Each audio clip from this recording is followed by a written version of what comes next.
Assalamualaikum warahmatullahi wabarakatuh. Perkenalkan, nama saya Intan Wulandari dari kelas 3D, Prodi Ilmu Komunikasi, Fakultas Ilmu Sosial dan Ilmu Politik dengan NIM 2101030063. Baik, pada video kali ini saya ingin memenuhi tugas mata kuliah komunikasi antar pribadi yang dimana saya ingin mewawancarai seorang demisioner Ketua BEM FISIP UPN Veteran Jakarta pada tahun 2021.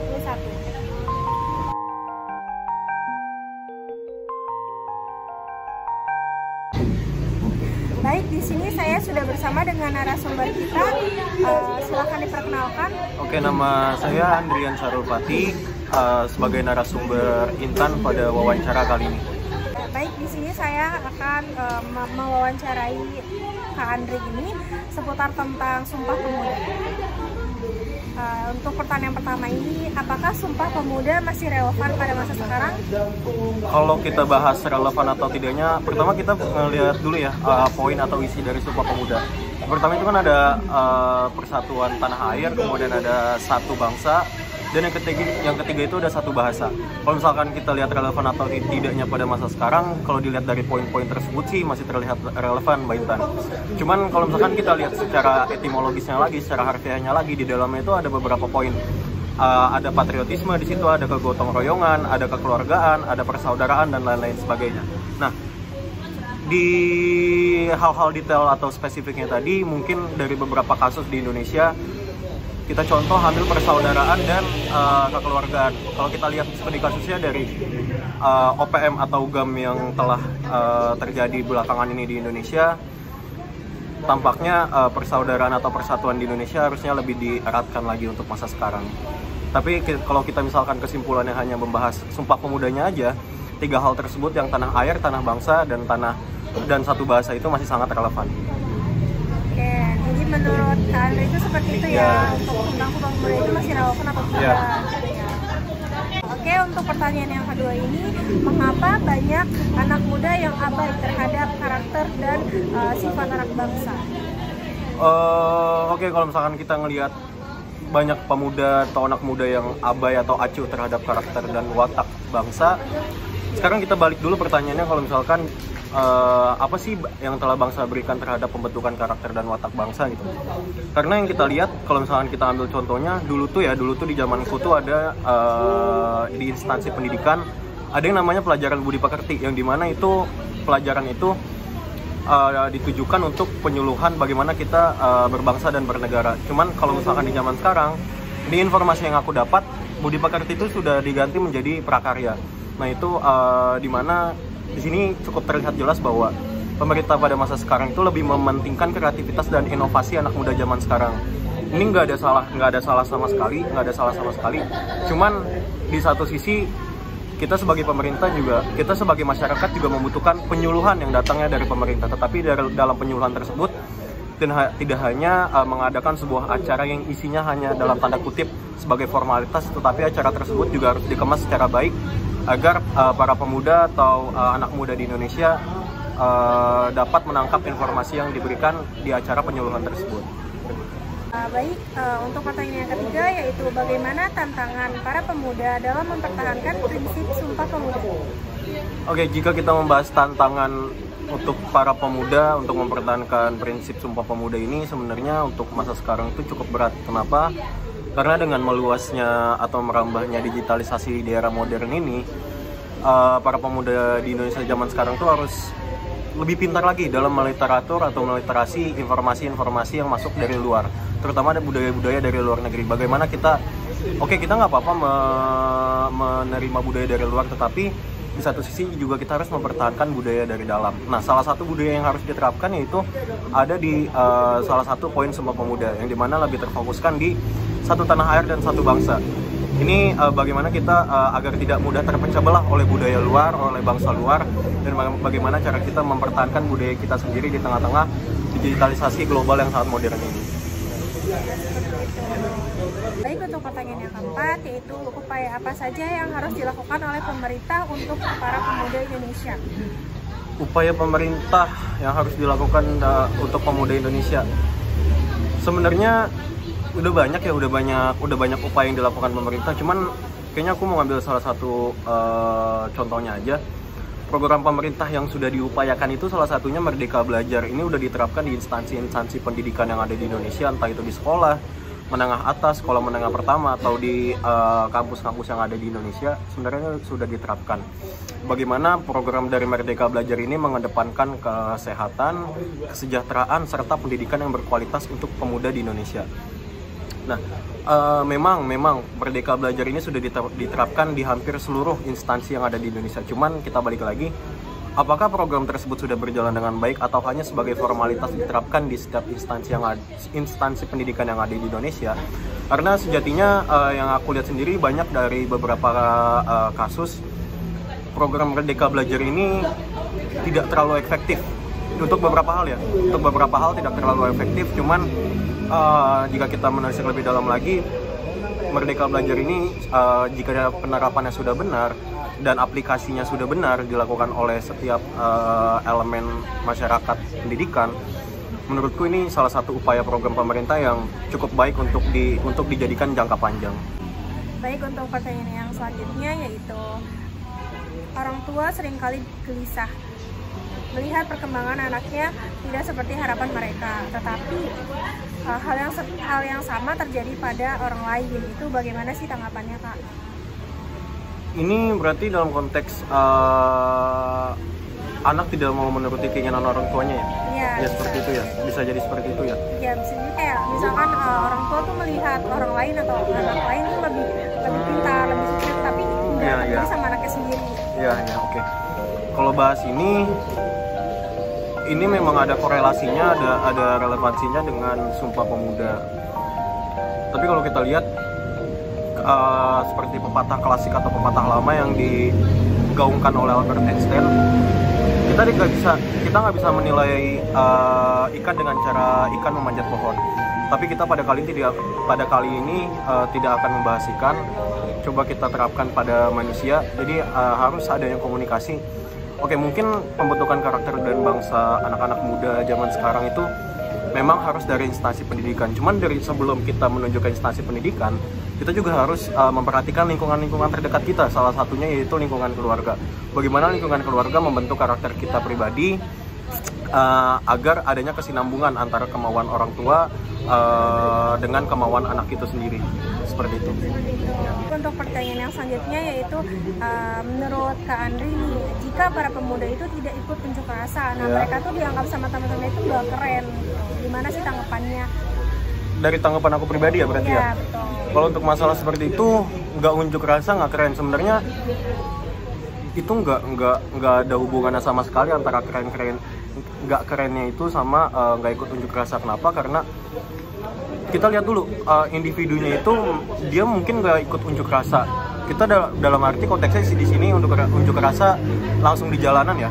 Kita nggak membahas yang lain. Cuman kalau misalkan kita lihat dari sudut pandang lain, kita lihat terlebih dahulu apakah pemuda itu atau anak itu ikut unjuk rasa lewat media sosial, karena tidak semuanya sekarang harus diekspresikan lewat jalanan. Bisa juga lewat tagar-tagar yang berkeliaran di media sosial, contohnya seperti di Instagram atau di Twitter atau media sosial yang lain sebagainya. Di dunia digitalisasi ini banyak cara untuk anak muda berpikir kreatif. Salah satunya itu dengan cara unjuk rasa, entah itu lewat poster yang disebar lewat media sosial atau kritikan eksplisit untuk pemerintah lewat media sosial. Karena nggak jarang juga banyak output yang dikeluarkan oleh pemerintah, kemudian masyarakat tidak suka dengan outputnya, kemudian habis itu dikritik secara habis-habisan di media sosial. Banyak kejadiannya seperti itu. Dan ketika banyak kritik yang datang dari media sosial itu terdengar oleh pemerintah, sejak saat itu juga pemerintah justru lebih mendengarkan kritikan lewat media sosial. Karena kenapa? Jika kita lihat ke belakang beberapa kasus demo, bahkan yang unjuk rasa secara langsung pun banyak perwakilan dari pemerintah tidak turun untuk menemui sang demonstran seperti itu. Nah, selain hal itu, kenapa saya bilang juga penting untuk mungkin teman-teman ada yang gak ikut unjuk rasa di jalanan tetapi ikut unjuk rasa di media sosial. entah itu didengar atau tidak, yang penting kita itu menambah massa. Jadi teman-teman boleh aja, maksudnya boleh aja unjuk rasa di jalanan atau di media sosial walaupun nggak tahu apa tuntutannya. Teman-teman boleh aja. Itu salah satu plusnya, yaitu menambah massa. Walaupun lebih baik teman-teman harus tahu ya tuntutan atau informasi yang akan disampaikan ke pemerintah. Cuman alhamdulillah dalam kasus aku sendiri, tanggapan aku sendiri, aku nggak pernah ikut unjuk rasa tanpa aku tahu masalahnya apa. Jadi aku selalu cari tahu terlebih dahulu. Jadi untuk teman-teman, hilangkan stigma nggak ikut unjuk rasa itu nggak keren. Kita punya cara jalan masing-masing untuk mempertahankan bangsa ini, seperti itu. Wah, udah sampai sini aja kayaknya Kandri udah menguasai banget ya. Insya Allah. Nah, untuk kita langsung ke pertanyaan selanjutnya ya.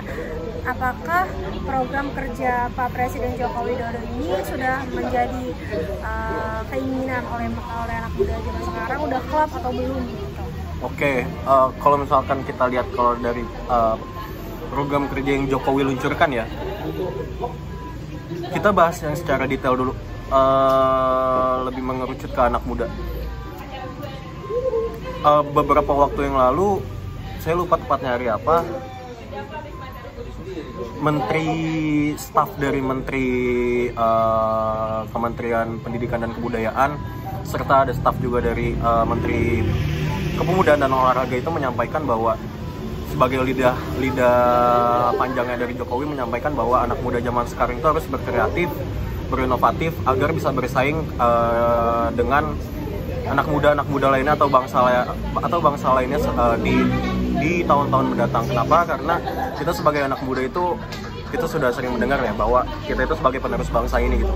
Kita sebagai penerus orang tua kita yang mempertahankan bangsa ini. Oke, itu bagus saran yang diucapkan Jokowi lewat salah satu stafnya. Cuman kalau lebih universal atau mengglobal lagi, Jokowi itu dari awal periode sampai sekarang itu menerapkan bukan program kerja ya, mengedepankan infrastruktur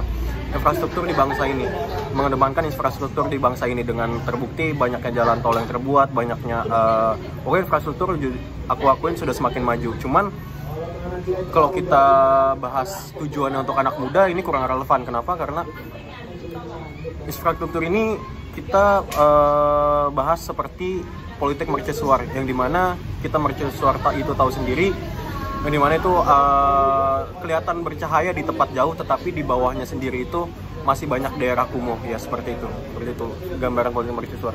Jadi yang aku lihat seperti itu bayangannya. Mungkin dengan program-program seperti KIP, Kartu Indonesia Pintar, itu yang membuat anak muda zaman sekarang tuh banyak mendapatkan biaya pendidikan secara cuma-cuma atau secara gratis. Itu menjadi salah satu program yang cukup membantu masyarakat Indonesia untuk kedepannya, seperti itu. Ini mungkin juga harus dipertahankan untuk pemerintahan selanjutnya, kayak gitu. Seperti itu ya. Baik, menurut Kak Andri nih harapannya untuk para Sumpah Pemuda itu apa sih? Untuk mungkin pengaplikasiannya implementasinya lebih ditekankan lagi ya. Karena yang sudah aku bilang tadi, banyak budaya-budaya luar masuk lewat digital. Kita harus lebih memfilter lagi, kita harus lebih pintar untuk meliterasi lagi apa budaya yang baik untuk kita dan apa budaya yang harus dihindarkan oleh kita. Seperti itu. Kemudian karena ini juga ada kolerasinya dengan Sumpah Pemuda yang satu tanah air, satu bangsa dan satu bahasa. Itu kita harus mempatenkan 3 hal tersebut di kalangan anak muda zaman sekarang. Seperti itu, Mbak Intan, harapannya. Oke, mungkin Kandi itu aja ya Kak ya. Terima kasih udah menyempatkan waktunya bisa diwawancarai oleh saya.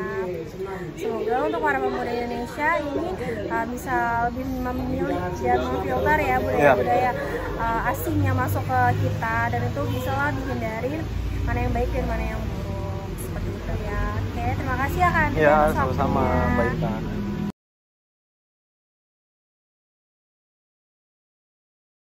Di sini saya sudah bersama dengan Pak Andriansa selaku Ketua RT di lingkungan rumah saya. Kepada Pak Andriansa silakan diperkenalkan. Saya RT 01 RW 02 dengan Andriansa, di mana saya bersedia untuk diwawancara. Oke, menurut Pak Andriansah nih, apakah Sumpah Pemuda masih relevan pada saat ini? Untuk saat ini mungkin masih relevan karena pemuda masih mempunyai jiwa nasionalisme terhadap bangsa Indonesia. Oke, baik. Tantangannya untuk para pemuda pada zaman sekarang ini apa sih, Pak? Tantangannya harus bisa meneruskan para pahlawan di masa lalu dengan cara membuat prestasi untuk membanggakan negara Indonesia. Mengapa banyak nih Pak kalangan muda yang abai terhadap aspek-aspek kehidupan dan watak karakter bangsa? Karena kebanyakan pemuda sekarang ini sudah tercampur pola pikiran dengan negara luar, sehingga sifat nasionalismenya untuk memajukan negara itu agak berkurang. Baik, upaya apa saja sih yang harus dilakukan oleh pemerintah untuk para pemuda Indonesia? Pertama, harus bisa merangkul pemuda di negara Indonesia ini. Dalam hal ini harus bisa bersosialisasi bahwa pentingnya di dalam negara itu harus bisa berbuat baik untuk membanggakan negara kita sendiri. Oke.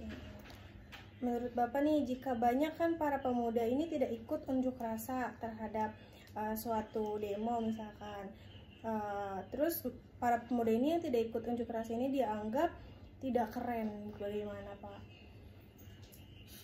Sebenarnya demo itu bagus, cuman cara penyampaiannya harus tertata, rapi, dan mempunyai etika dalam mengeluarkan aspirasi rakyat. Dalam hal ini diwakilkan oleh mahasiswa ataupun pemuda itu sendiri. Tidak boleh dengan arogan, karena itu akan merugikan pemuda itu sendiri. Apakah program kerja Pak Presiden Joko Widodo sudah menjadi keinginan para pemuda Indonesia? Kalau untuk saat ini mungkin baru berapa persen sudah bisa dikatakan berhasil, tapi banyak kekurangannya kalau menurut saya. Oke. Harapannya nih Pak terhadap Sumpah Pemuda dan para pemuda yang lain itu untuk kedepannya bagaimana? Pertama, harus semangat, harus bisa mempertahankan bahkan memperbaiki perjuangan para pahlawan kita yang sudah gugur dalam medan peperangan, sehingga kedepannya bangsa ini bisa lebih maju lagi, bahkan bisa menguasai dunia. Karena pemuda itu ujung tombak suatu negara.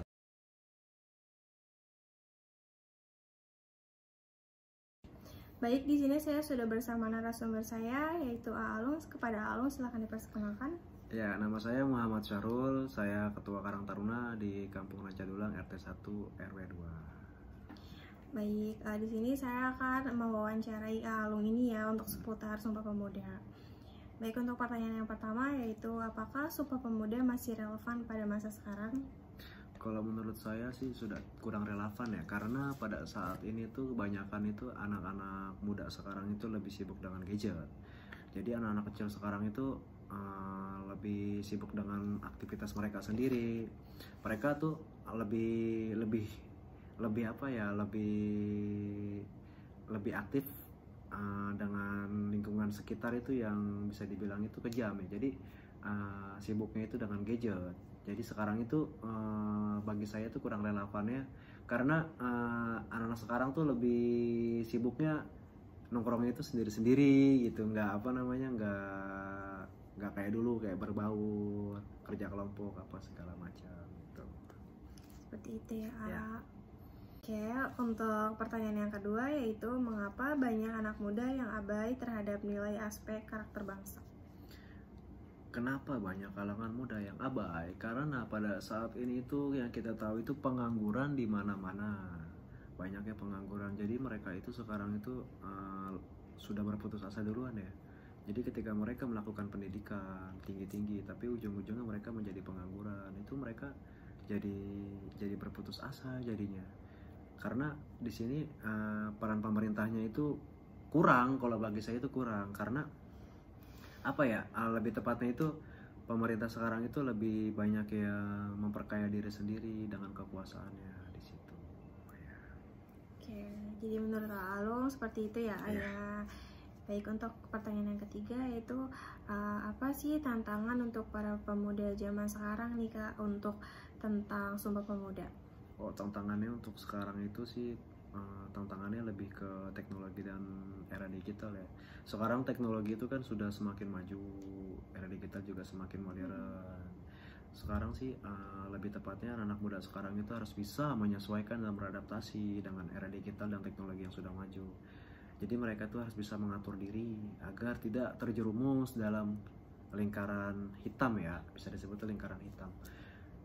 Bagaimana mereka bisa mewujudkan semua impian mereka, keinginan mereka, itu semua ada di dalam diri mereka sendiri. Bagaimana mereka beradaptasi dengan lingkungan sekitar, walaupun lingkungan sekitar itu kejam gitu ya, maksudnya lingkungan sekitarnya maksudnya kurang baik, kurang bagus. Cuman kalau misalkan mereka bisa membawa diri mereka sendiri ke dalam lingkungan itu dengan hal yang positif, insya Allah sih bisa. Gitu. Oke. Untuk pertanyaan keempat, apakah program nyata dari pemerintah untuk para Sumpah Pemuda ini, untuk pemuda zaman sekarang nih? Oh, program pemerintah ya, program nyata ya. Program nyata pemerintah pada saat ini sih yang pertama yang saya tahu itu yang pertama ada beasiswa bagi siswa yang berprestasi. Jadi di situ para siswa, para pelajar itu bisa berlomba-lomba, mereka beradu skill, beradu kemampuan, beradu otak pikiran mereka itu agar bisa mendapatkan beasiswa itu. Karena yang kita tahu kan beasiswa itu kan nggak mudah untuk mendapatkan ya, karena di situ harus ekstra kerja keras di situ.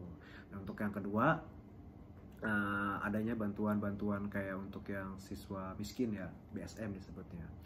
Jadi walaupun bisa dikategorikan untuk masyarakat yang kurang mampu gitu, mereka itu masih bisa mendapatkan pendidikan dengan adanya bantuan itu. Jadi walaupun mereka kurang mampu, tapi mereka bisa bisa mengharapkan anak mereka itu mendapatkan pendidikan yang cukup, yang layak, agar anak mereka itu disebutnya itu tidak kurang pendidikan. Oke, untuk pertanyaan yang selanjutnya itu kan orang tua banyak nih yang gelisah karena melihat anak orang lain gitu, tetangga misalkan, nah mereka tuh lebih berprestasi, mereka tuh lebih unggul dibanding dengan anaknya sendiri. Itu seperti apa tanggapannya? Kalau gelisah sih menurut saya sih wajar ya, karena emang semua kemampuan setiap individu itu kan berbeda-beda. Jadi bisa dibilang sih di sini sih yang harus lebih aktif itu peran orang tua itu sendiri. Bagaimana mereka mendidik anaknya, bagaimana mereka memperlakukan anaknya, bagaimana mereka menjaga anaknya. Jadi walaupun yang tadi saya bilang lingkungan sekitar itu bisa dibilang lingkungannya kejam dan tidak baik, cuman kalau misalkan peran penting orang tua itu dilakukan secara baik, secara benar, insya Allah anaknya bisa menjadi anak yang baik dan berprestasi. Dan juga orang tua ini harus benar-benar ekstra keras untuk menjaga anaknya itu agar anaknya bisa seperti anak-anak yang lain yang berprestasi. Jadi gitu. Oke, kita terus untuk pertanyaan yang selanjutnya ini itu tentang unjuk rasa nih. Kan banyak nih anak-anak muda ya, kayak misalkan mereka nggak ikut unjuk rasa, terus temen-temennya tuh pasti bilang, ih lu nggak keren nih nggak ikut unjuk rasa gitu. Gimana sih ya tanggapannya kalau soal itu? Oh gitu. Kalau menurut saya sih justru ya, malah orang-orang yang berunjuk rasa itu kalau yang dengan cara anarkis ya, jangan dengan cara negatif, itu bagi saya itu justru mereka itu tidak keren kalau bagi saya. Karena zaman sekarang itu sudah serba canggih. Jadi semua itu sudah terdapat di situs-situs, sudah terdapat di situs-situs internet, itu sudah ada semuanya, forum-forum untuk menyampaikan aspirasi, menyampaikan keluhan, menyampaikan pendapat-pendapat, ide, gagasan, semua sudah ada. Jadi untuk sekarang itu bagi saya tuh unjuk rasa itu nggak perlu lah sebenarnya. Boleh unjuk rasa, cuman kalau dengan cara yang anarkis seperti kayak bakar-bakar ban, merusak fasilitas negara, atau mencoret-coret tembok dan segala macam, itu bagi saya itu justru itu yang tidak keren terlihatnya. Karena sekarang itu keren itu nggak harus dengan otot, tapi dengan otak gitu. Tuh, oke. Ya. Untuk pertanyaan yang selanjutnya, yaitu apakah program kerjanya Pak Jokowi ini sudah klop nih untuk masa sekarang? Kalau bagi saya sih ya, dibilang klop sih sebenarnya kurang pas ya. Karena sekarang ini kan yang kita tahu kan program Pak Jokowi itu kan, presiden yang saat ini itu kan lebih ke infrastruktur. Memang dia memperhatikan rakyatnya, kayak ada bantuan-bantuan apa segala macam. Cuman kurang pas aja, karena pada saat ini yang dibutuhkan oleh pemuda sekarang ini itu bukan infrastruktur. Jadi lebih tepatnya itu lebih banyaknya itu ke kegiatan-kegiatan apa nih yang bisa menghasilkan yang positif ya. Jadi kurang pas sih bagi saya, itu kurang pas aja. Harus lebih diperhatikan lagi lah anak-anak muda sekarang itu keinginannya itu apa yang dibutuhkannya apa, sehingga nanti ke depannya itu anak-anak muda sekarang itu bisa berpikir lebih maju, lebih berinovasi seperti itu. Ya, oke. Harapannya nih untuk pemuda-pemuda Indonesia nih, ya, kedepannya bagaimana sih? Kalau harapan dari saya ya untuk pemuda-pemuda Indonesia ya sekarang itu harapannya ya semoga nilai-nilai yang terkandung dalam Sumpah Pemuda itu bisa terwujudkan, yang pernah dulu dilakukan oleh pahlawan-pahlawan kita. Karena kenapa saya bilang seperti itu? Jika nilai-nilai itu terwujudkan, itu bisa menciptakan bibit-bibit generasi-generasi yang bisa membawa nama bangsa ini menjadi lebih baik. Situ. Jadi di sini sih lebih harapan saya sih ke pemerintah itu lebih lebih aktif lagi dalam berperan untuk melihat kalangan-kalangan pemuda-pemuda kita ini yang dibutuhkannya apa gitu. Jadi lebih lebih prihatin lah untuk ke kalangan-kalangan muda saat ini. Jadi jangan hanya memikirkan kekuasaannya sendiri gitu di situ ya. Dan juga harapan saya sih untuk pemuda-pemudi untuk saat ini ya, sudahlah tinggalkan kayak semacam-macam kayak tawuran, nongkrong-nongkrong yang nggak jelas, kayak minum-minum, mabok-mabok, itu tinggalkan di situ, agar lingkungan-lingkungan sekitar juga bisa bisa terlihatnya positif di situ. Jadi gini loh, kalau misalkan yang sekarang itu kan disebutnya ada kalangan yang tua, yang muda, yang kecil, anak kecil gitu ya. Kalau yang tua-tuanya nih kayak kita gini ya, memberikan hal yang positif, insya Allah sih untuk yang kalangan-kalangan muda yang bawahnya juga bisa positif juga mengikuti gitu. Jadi kita harus memberikan contoh yang baik situ buat anak-anak kecil-kecil zaman sekarang itu di situ, agar kedepannya anak-anak muda zaman sekarang itu lebih berinovasi, lebih berpikir maju. Karena di sini yang kita harapkan itu kan cuman anak-anak muda selanjutnya, generasi selanjutnya ya. Itu harapan dan ini kita dan dan kebanggaan kita di situ, harapannya di anak-anak muda zaman sekarang itu. Jadi kalau misalkan dari kitanya aja udah bobrok, gimana ke bawahnya di situ. Jadi untuk saya sih berpesan kepada seluruh pemuda-pemuda dimanapun berada di situ, tolonglah kurangi atau kalau bisa sih tinggalkan hal-hal yang negatif seperti tawuran, itu nggak ada gunanya. Saya dulu itu terjun ke dunia itu tuh udah banyak banget terjun ke dunia hitam seperti itu tuh nggak ada gunanya, dan sekarang saya menyesal gitu ya. Yang pasti saya menyesal gitu, karena dulu tuh bisa dibilang untuk belajar, buat apa sih belajar gitu, capek-capekin doang.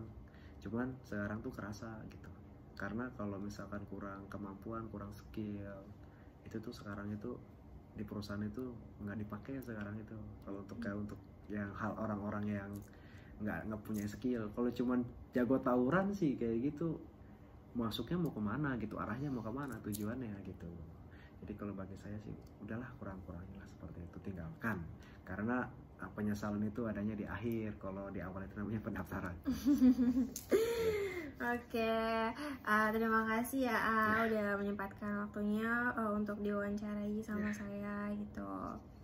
Mungkin itu aja cukup ya wawancaranya ya dari Alung. Udah banyak banget ya ilmu yang kita dapetin dari Alung. Kurang lebihnya mohon maaf. Wassalamualaikum warahmatullahi wabarakatuh. Mungkin itu saja yang bisa saya sampaikan. Kurang lebihnya mohon maaf. Wassalamualaikum warahmatullahi wabarakatuh.